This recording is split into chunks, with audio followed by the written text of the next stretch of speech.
Sales അല്ലെങ്കിൽ സെയിൽസിൽ നമ്മൾ ഈ പറഞ്ഞ കോസ്റ്റ് ഓഫ് ഗുഡ്സ് സോൾഡ് കുറച്ചാൽ നമുക്ക് ഈ പറഞ്ഞ ഗ്രോസ് പ്രോഫിറ്റ് എന്നൊരു മെട്രിക് കിട്ടും. അപ്പോൾ അതൊരു ഒരുതരം പ്രോഫിറ്റ് ആണ്. അപ്പോൾ ഈ ഗ്രോസ് പ്രോഫിറ്റിനെ നമ്മൾ സെയിൽസ് കൊണ്ട് ഡിവൈഡ് ചെയ്തൊരു ഇൻറ്റു 100 ഇട്ടാൽ, അതായത് ഔട്ട് ഓഫ് സെയിൽസ് അത് എത്ര ശതമാനമാണ്, ഗ്രോസ് പ്രോഫിറ്റ് എത്ര ശതമാനമാണ് നമ്മൾ കണക്കാക്കിയാൽ അപ്പോൾ അതിനെ ഗ്രോസ് പ്രോഫിറ്റ് മാർജിൻ എന്ന് വിളിക്കും. പിന്നെ നമ്മൾ മുന്നോട്ടും പലതരത്തിലുള്ള മാർജിൻസ് പറയുമ്പോഴത്തേക്കും നമുക്ക് ഏതാണോ ആ പ്രോഫിറ്റ്, ഇപ്പോൾ പലതരത്തിലുള്ള പ്രോഫിറ്റ് നമുക്ക് പറയും, അപ്പോൾ അതിന്റെ മാർജിൻ കണ്ടുപിടിക്കുന്ന ആ പ്രോഫിറ്റിനെ ഔട്ട് ഓഫ് സെയിൽസ് ഇൻറ്റു 100 ഇട്ട് കൊടുത്താൽ മതി.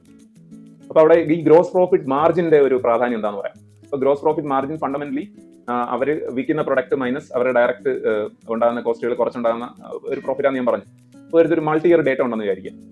ഉദാഹരണത്തിന് ബ്രിട്ടാനിയയുടെ കേസിൽ ഒരു ലാസ്റ്റ് ഒരു 10-15 ഇയറോ അല്ലെങ്കിൽ 20 ഇയർ നമ്മൾ എടുത്ത് നോക്കിക്കഴിഞ്ഞാൽ അവരുടെ 10% അപ്രോക്സിമേറ്റ്ലി ആ ഒരു വേരിയേഷൻ വരുന്നുണ്ട്.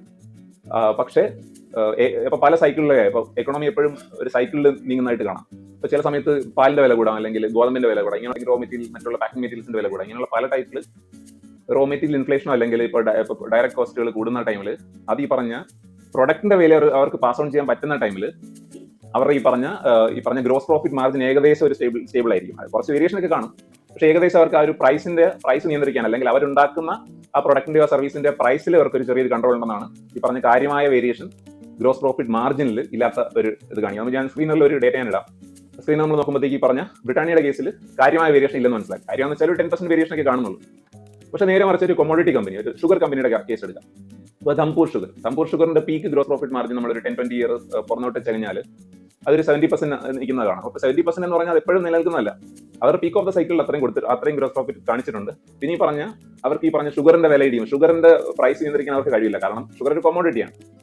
ഷുഗറിന്റെ വില നിയന്ത്രിക്കാൻ അത് നിശ്ചയിക്കുന്നത് മാർക്കറ്റാണ് അബ്സല്യൂട്ട്. ഇപ്പോൾ ഈ പറഞ്ഞ gross profit margin 70% peak margin ഉണ്ടെന്ന് പറഞ്ഞു. പിന്നെ അവിടെ നിന്ന് ഇടിഞ്ഞ് ഈ പറഞ്ഞ 10%ലോട്ട് പോകാം. അല്ല, അത്ര വൈൽഡ് ആയിട്ടുള്ള എക്സ്ട്രീംലി വൈൽഡ് ആയിട്ടുള്ള മൂവ്മെന്റ്സ് ആയിരിക്കും ഗ്രോസ് പ്രോഫിറ്റ് മാർജിനിൽ വരുന്നത്. അപ്പോൾ അതെന്ത് ആണ് സൂചിപ്പിക്കുന്നത്? അവർക്ക് പ്രൈസിംഗ് പവർ എന്ന ക്വാളിറ്റി ഇല്ലെന്നാണ്. അതായത് അവർ നിർമ്മിക്കുന്ന ആ ഒരു സർവീസ്, ഒരു പ്രൊഡക്റ്റിൽ അതിന്റെ വില നിയന്ത്രിക്കാൻ അവർക്ക് കഴിയില്ല എന്നുള്ളതാണ് അത് കാണിക്കുന്നത്. അപ്പോൾ അതാണ് പ്രൈസിംഗ് പവറിന്റെ ഒരു ജഡ്ജ്മെന്റ്. നമുക്ക് ഈ പറഞ്ഞ ഗ്രോസ് പ്രോഫിറ്റ് മാർജിന്റെ ട്രെൻഡും അല്ലെങ്കിൽ ഹയർ ഗ്രോസ് പ്രോഫിറ്റ് ഉള്ള ഒരു കമ്പനിക്ക് സ്വയം നമുക്ക് പ്രൈസിംഗ് പവർ ഉണ്ടെന്ന് മനസ്സിലാക്കി.